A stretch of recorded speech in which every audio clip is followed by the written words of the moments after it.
사랑하는 성도 여러분, 오늘 또 하나님의 말씀이 저와 여러분의 귀에 들려지고 귀에 들려진 그 말씀이 우리의 마음으로 깨달아진 그 말씀이 우리의 삶에 큰 능력이 되기를 주님의 이름으로 축복합니다. 에스겔서 22장 30절로 31절의 말씀을 가지고 무너진 성벽 앞에 서는 사람이라는 제목으로 이 시간 하나님의 말씀을 나누고자 합니다. 성경에 보면 하나님이 눈여겨보시고 찾으시는 사람이 있다라는 것을 알 수가 있습니다. 특별히 요한복음 4장에 보면 하나님이 찾으시는 그 한 사람이 누구인지를 말해주고 있는데요. 여러분, 요한복음 4장 23절의 말씀을 다 함께 읽겠습니다. 아버지께 참되게 예배하는 자들은 영과 진리로 예배할 때가 오나니 곧 이때라. 아버지께서는 자기에게 이렇게 예배하는 자들을 찾으시느니라. 아멘. 여러분, 방금 읽었던 말씀에 보면 하나님이 눈여겨보시고 찾으시는 그 사람이 누구라고 말씀하고 있습니까? 예배하는 자를 찾으신다라고 말씀하고 있습니다.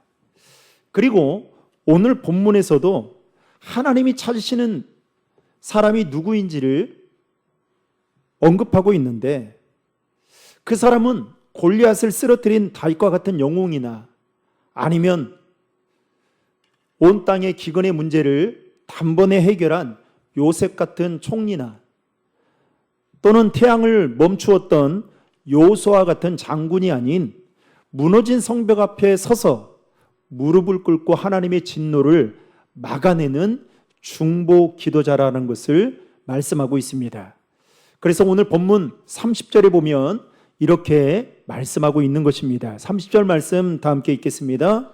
이 땅을 위하여 성을 쌓으며 성 무너진 데를 막아서서 나로 하여금 멸하지 못하게 할 사람을 내가 그 가운데에서 찾다가 찾지 못하였으므로. 아멘. 하나님은 지금도 중보 기도자 한 사람을 찾고 계십니다. 그렇다면 하나님은 왜 중보 기도자를 찾고 계시는 걸까요? 에스겔 선지자가 활동하던 그 당시에 이스라엘은 죄악으로 가득했습니다. 오늘 말씀을 읽지 않았지만 오늘 본문인 에스겔서 22장 6절부터 12절까지 말씀을 보면 이스라엘의 죄악에 대해서 언급하고 있는데 죄악의 내용들은 다음과 같습니다.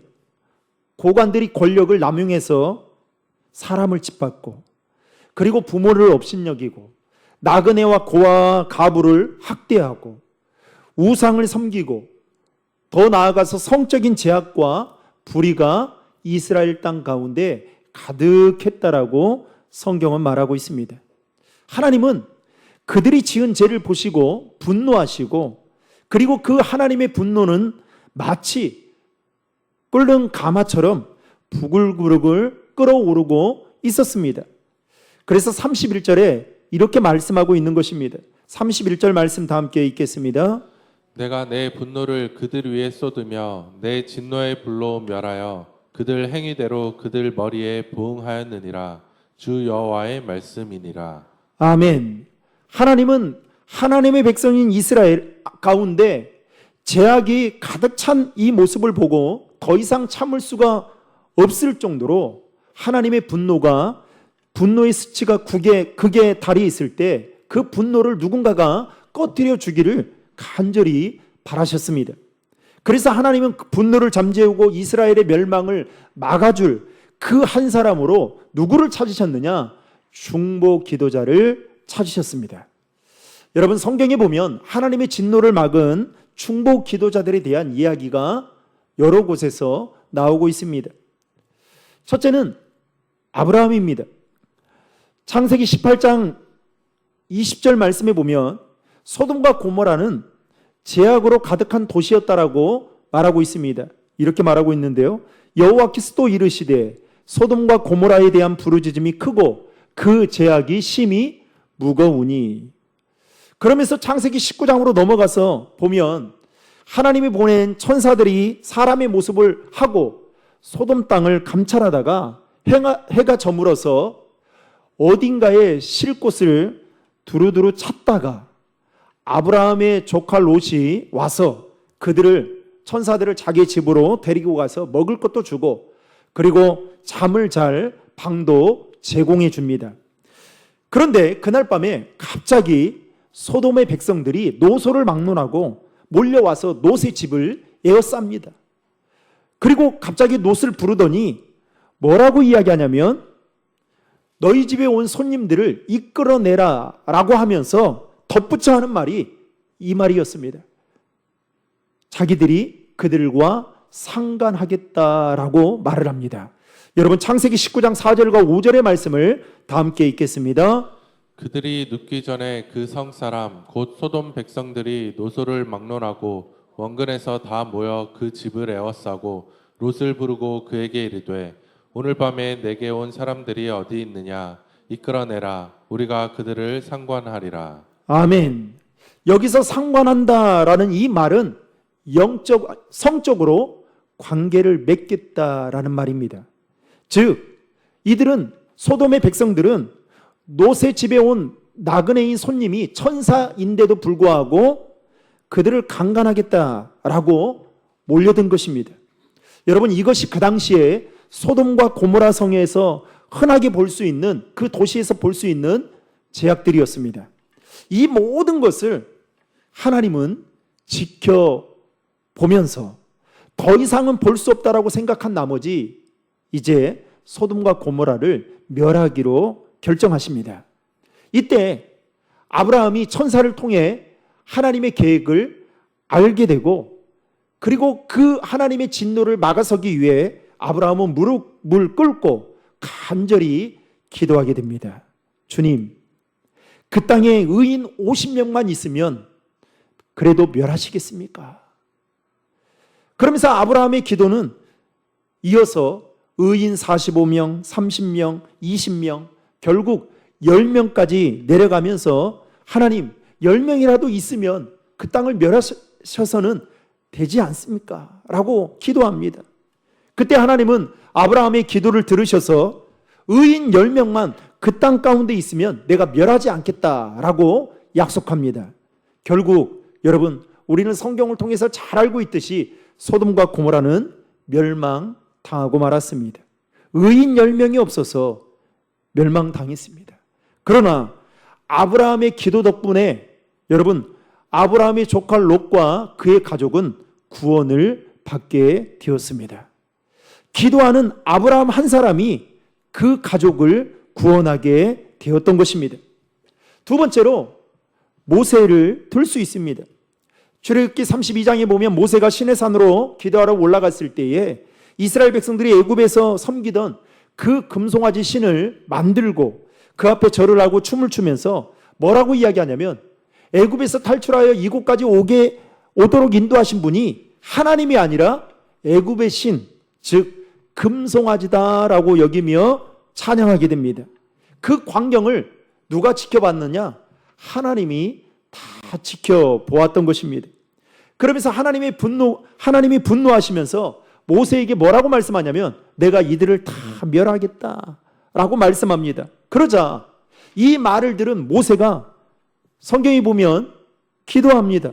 주님, 이 백성을 멸하지 마십시오. 주의 큰 이름이 욕을 먹을까 두렵습니다. 라고 하며 그는 중보기도를 드리게 됩니다. 그때 하나님이 이 모세의 기도를 들으시고 진노를 멈추십니다. 기도하는 모세 한 사람으로 인해 이스라엘 민족이 다시금 살아나게 되었던 것입니다. 이처럼 하나님은 위대한 영웅, 많은 업적을 남겼던 사람을 찾는 것이 아니라 나라와 민족, 때로는 가정을 위해 기도하는 중보 기도자 한 사람을 찾고 계심을 성경을 통해서 우리에게 가르쳐주고 계십니다. 사랑하는 성도 여러분, 오늘 우리가 사는 이 세상은 에스겔 선지자가 활동했던 그 시대와 별반 다르지 않습니다. 불의가 판을 치고 있습니다. 약자가 학대를 당하고 있고요. 쾌락을 위해서라면 혐오스러운 일들도 부끄러워하지 않습니다.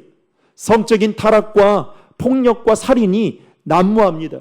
제가 오늘 또 인터넷에 보다가 깜짝 놀랄 소식을 접하게 됐어요. 사건을. 보니까 이 계모가 그 아들을 캐리어 가방에 넣어가지고 학대해서 죽였더라. 제가 그걸 보면서 어쩜 사람이 이럴 수 있을까? 그런데도 불구하고 아무렇지 않습니다.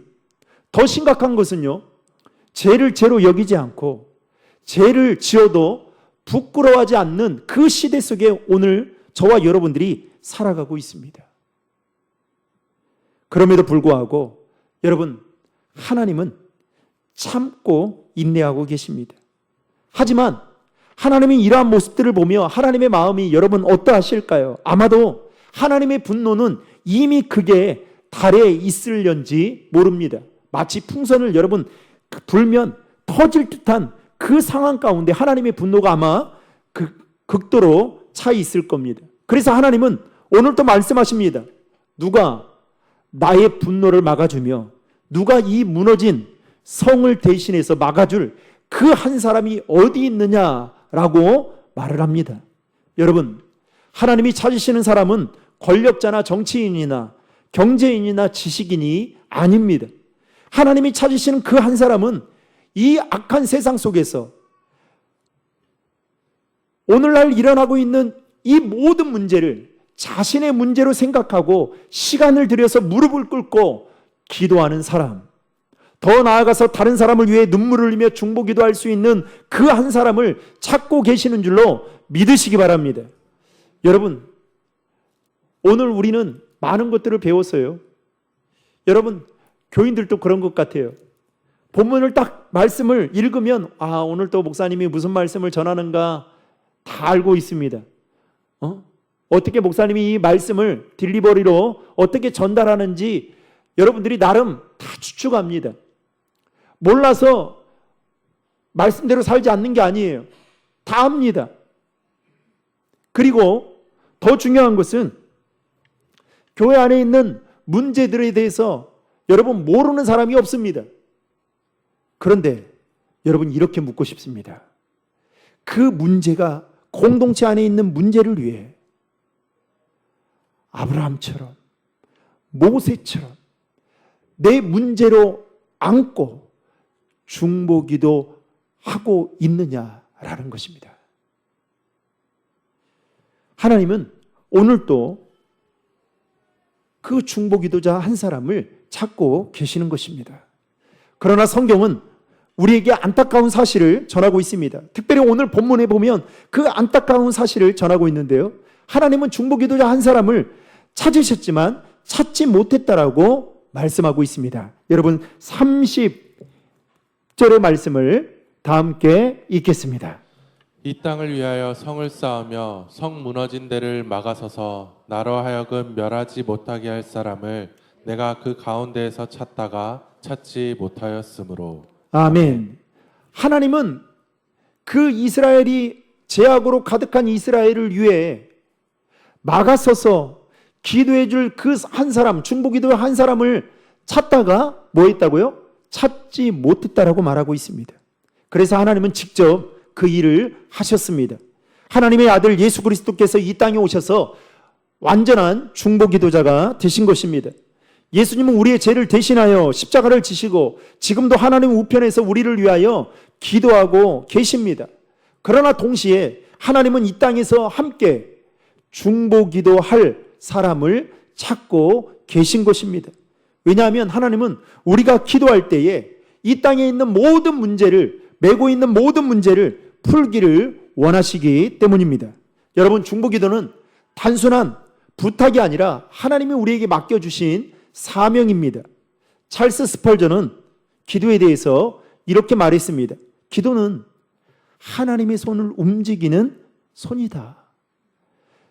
디트리 보니퍼는 중보기도는 타인을 향한 사랑의 가장 순수한 표현이다 라고 말했습니다. E.M. 바운주는 기도는 세상을 움직이는 하나님의 방법이다 라고 말했습니다. 중요한 것은 우리가 다른 사람을 위해 중보기도할 때에 하나님은 그 기도를 통해 사람을 살리고 교회와 나라와 더 나아가서 가정을 다시 일으켜 세워주시는 줄로 믿으시기 바랍니다. 여러분, 그래서 기도보다 더 강력한 힘이 없어요. 요한복음 17장에 보면요, 예수님이 십자가를 지셔야 되는 그 마지막 순간에 자신을 위한 기도가 아니라 제자들을 위한 중보 기도를 하셨던 것을 확인할 수 있습니다. 문제는 이 땅의 제약된 모습을 가슴치며 기도하는 한 사람이 없어서 하나님은 괴로워 하신다는 것입니다. 그래서 오늘 말씀에 따르면 하나님은 오늘 또 한 사람을 찾고 계시는데, 그 사람은 바로 무너진 성벽 앞에 서서 이 땅의 제약된 모습을 바라보며 가슴을 치고 기도하는 사람. 자신의 유익이 아니라 다른 사람의 영혼과 가정을 위해 눈물을 흘리며 기도하는 그 한 사람을 찾고 계심을 믿으시길 바랍니다. 그런 점에서 저와 여러분 모두가 하나님이 찾으시는 그 한 사람이 되시기를 주님의 이름으로 축복합니다. 여러분, 예수 믿는 우리는 오늘날 이 땅에 일어나는 사건과 사고를 보면서 책임감과 사명감을 가지고 중보 기도해야 할 의무가 있습니다. 특별히 제약된 세상 속에서 무방비로 방치되어 살아가고 있는 아이들, 그리고 죄가 죄인 줄 모르고 어른들의 죄를 그대로 모방하고 따라하는 다음 세대들을 보며 여러분, 걱정하는 마음으로 이들을 위해 중보 기도해야 됩니다. 이제는 우리의 기도의 지경을 넓혀 내 자신의 성공과 내 가정의 그 형통과 내 자녀들이 잘 되기만을 바라는 기도가 아니라 그 기도를 뛰어넘어 이제는 하나님의 분노를 막아낼 수 있는 중보 기도를 해야만 합니다. 여러분, 하나님은 오늘 또 중보 기도자를 그런 점에서 찾고 계시는 것입니다.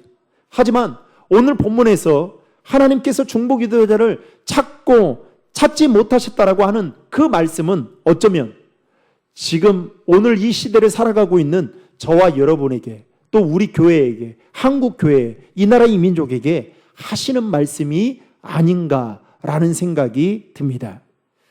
중보 기도는 아무나, 그리고 누구나 할 수 있는 일이 아닙니다. 주님을 사랑하는 자만이 할 수 있는 것이 바로 중보 기도입니다. 기도는 우리가 할 수 없는 그 일을 할 수 있게 만드는 놀라운 힘을 가지고 계십니다. 더 나아가서 중보 기도는 하나님의 마음을 움직일 수 있는 강력한 힘이 있습니다. OMF 선교의 일화 중에요, 이런 이야기가 있습니다. 어느 선교사님이 선교비를 들고 기차를 타기 위해 역으로 가게 되었습니다. 그런데 그것을 어떻게 알았던지 강도떼가 선교사님 주변에 에어싸게 된 것입니다. 선교사님은 순간적으로 너무 놀라서 당황스러워했어요. 그리고 무서워했습니다. 그래서 어찌해야 될지 모르고 있던 그 상황 속에 갑자기 선교사님을 에워쌌던 강도들이 어느 순간에 사방팔방으로 이리저리 뿔뿔이 흩어져 도망을 갔습니다. 선교사님은 이게 무슨 일인가 싶어서 영문도 모른 채 이 일이 어떻게 된 건지 궁금해했습니다. 그리고 나중에서야 강도 중에 한 명이 회개를 하고 구원을 받았다라는 소식을 듣고 수소문해서 선교사님이 그 회개하고 변화된 강도를 찾아가서 물었습니다. 그날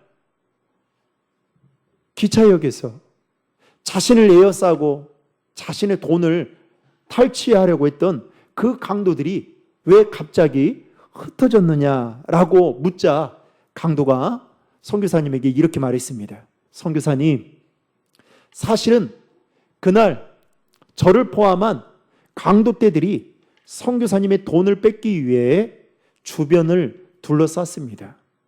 그런데 나중에 둘러싸고 보니 군인들이 선교사님을 에워싸고 있는 것을 보고 깜짝 놀라 혼비백산해서 도망을 가게 됐습니다. 근데 선교사님이 너무 이해가 안 되는 거예요. 내 주변에 군인들이 없는데 군인들이 있다라고 하니까 너무 이해가 되지 않은 겁니다. 그래서 선교사님이 이해가 되지 않은 채로 자신을 파송한 교회에 가서 이 이야기를 간증으로 나누게 되었습니다. 그런데 간증을 나누고 난 후에 새로운 사실을 깨닫게 되었습니다. 그 시각에 선교사님을 위해 기도하는 기도 후원자들이 간절히 기도하고 있었다는 사실을 알게 된 것입니다. 더 놀라운 것은 강도들이 본 군인의 숫자와 선교사님을 위해 기도하는 중보기도로 후원하는 숫자가 일치했다라는 것을 알게 되었습니다. 그래서 이 선교사님은 그때 더 내 힘으로 사역하는 것이 아니라 중보기도자들의 힘으로 내가 사역하고 있구나, 내가 안전하게 사역할 수 있구나라는 것을 알게 되었다고 합니다. 또 하나의 이야기는 가테말라의 알모롱가라는 도시가 있습니다. 그곳에는 2만 명 정도가 살고 있는데요. 과거의 알모롱가는 알코올 중독자가 그리고 폭력과 술, 성적 범죄와 도박이 난무하는 그야말로 그런 도시였습니다. 게다가 알모롱가 도시에는 감옥이 4개가 있었는데 그 4개가 항상 만원이었습니다. 그리고 각 지역마다 죽음의 신으로 불리어지는 마시몽이라는 우상을 곳곳에 세울 정도로 한마디로 말하면 희망이 전혀 보이지 않는 도시가 바로 알모롱가였습니다. 그런데 이 알모롱가 도시가 어느 날부터 교회의 도시라고 불리게 될 정도로 도시 전체가 복음화되어졌고, 그리고 깡패들이 모두 회심해서 그 지역의 목사가 되었습니다. 게다가 통계에 따르면 알모롱가 도시 안에 36개의 술집 중에 33개가 문을 닫고 범죄율도 급격하게 감소되는 일이 벌어지게 된 것입니다. 이러한 변화의 배경을 알고자 많은 사람들이 찾았습니다. 그런데 나중에 알아본 결과 이 알모롱가 도시의 가장 큰 변화의 핵심은 어디에 있었느냐? 알모롱가 출신인 마리오 목사님을 중심으로 한 중보기도 팀들의 기도가 있었다는 것을 확인하게 되었던 것입니다. 이들은 자신의 고향이 더 이상 위험하고 어두운 도시로 남겨둘 수 없다라고 생각해서 절박한 마음을 가지고 여러분 하루에 3, 4일씩 그리고 일주일에 3, 4일씩 금식하며 이 알모롱가 도시를 위해 기도했다고 합니다. 중보기도의 능력은 교회의 부흥으로 이어졌고 불치병을 앓고 있던 자들이 치유를 받고 심지어는 수백 명의 사람들이 회심하여 알모롱가 도시를 위해 함께 기도하는 중보기도자로 바뀌게 되었습니다. 그런데 더 놀라운 사실은 그 중보기도의 이력이 어디까지 나타나게 됐느냐? 그 지역의 농업용 토지들까지 변화시켜서 여러분 비옥한 토질로 바뀌게 되면서 수확량이 무려 1000배 이상으로 늘어나게 되었다는 것입니다. 이거는 실화예요. 이런 변화의 원인에 대해서 미국 정부와 남미의 농업 전문가들이 그 과테말라 알모롱가 도시를 방문했습니다. 그래서 원인이 무엇인가를 찾다가 결국 어떻게 발표하느냐? 특별한 원인을 발견할 수 없습니다 라고 보고했습니다. 그러나 마리아노 목사님을 중심으로 한 중보기도자들은 이 모든 것이 중보기도의 능력에 있다는 것을 알고 있었다는 것입니다. 사랑하는 성도 여러분, 한 사람의 중보기도가 도시 전체를 변화시키는 능력과 힘이 있음을 믿으시기를 주님의 이름으로 축복합니다. 이제 말씀을 맺겠습니다. 사랑하는 신도림 중앙의 성도 여러분, 오늘 말씀에 보면 하나님이 택한 민족인 이스라엘은 영적으로나 도덕적으로 총체적인 위기 속에 파국으로 치닫는 상황 가운데 있었습니다. 그때 하나님은 죄악으로 가득한 이스라엘을 보며 하나님의 분노는 끓는 가마처럼 부글부글 끓어오르고 있었습니다. 그러면서 하나님은 에스겔 선지자를 통해 말씀합니다. 누가 이 성벽 앞에 서서 나의 분노를 막아줄 사람이 어디 있느냐? 하나님은 찾고 찾다가 그 한 사람을 찾지 못했습니다. 하나님은 이스라엘을 다시 일으키시고 무너진 성벽 앞에 서서 중보기도 할 수 있는 그 한 사람을 찾고 계셨던 것입니다. 마찬가지로 혼란 속에 있는 대한민국과 경건의 능력을 잃어버리고 있는 한국교회를 위해 눈물을 흘리며 중보기도 할 수 있는 그 한 사람을 하나님은 지금도 찾고 계십니다. 여러분, 우리 교회 안에도 산적해 있는 앞으로 해결해야 할 일들이 참 많이 있습니다. 여러분들이 잘 알다시피 이 다음 세대인 교회 학교가 없지 않습니까? 저는 교회 학교를 생각하면 막 눈물이 나요. 언제부터 교회 학교가 학원보다 못했을까? 이 지역에 여러분 한번 생각해 보십시오. 이 우리 인근에 제 동기 목사들이 와가지고요, 어느 날 그래요. 아무것도 모른 채, 아니 여기가 다 아파트 단지로 쌓여가지고 너무 좋다는 거예요. 그런데 여러분, 인근에 보면 초등학교가 있고요, 중학교가 있고요, 초등학교도 2개가 있습니다. 중학교 하나 있고 고등학교가 있습니다. 그런데 교회 학교가 없습니다. 전 그걸 볼 때마다 하나님, 이게 우리 교회가 앞으로 이것을 위해 기도해야 될 사명 아닙니까? 라는 생각이 들어요. 여러분, 더 가슴 아픈 것은요, 예전에는 그래도 학교 앞에 나가서 노방전도를 할 수 있었습니다. 그런데 지금은요, 노방전도를 하러 가면 신고를 하게 돼요. 그래서 몇백 미터 앞에, 서울은 아예 학교 앞에 나오지 못하게 만들고 있습니다. 여러분, 어쩌다 이렇게 됐는지 모릅니다. 지금 다음 세대인 여러분, 교회 학교 아이들이, 예수 믿는 아이들이 없다고 해서 미전도 종족이라고 이야기합니다. 이제는 한국교회가 해외로 선교 나가지 말고 다음 세대를 위해 이제 전도해야 된다는 말까지 나올 정도로 진짜로 위기의 상황 가운데 있습니다. 우리 교회 이뿐만 아닙니다. 앞으로 기도해야 될 제목도 많아요. 우리 교회 허리 부분이 없어요. 40대, 50대 그 사이가 비어 있습니다. 텅텅.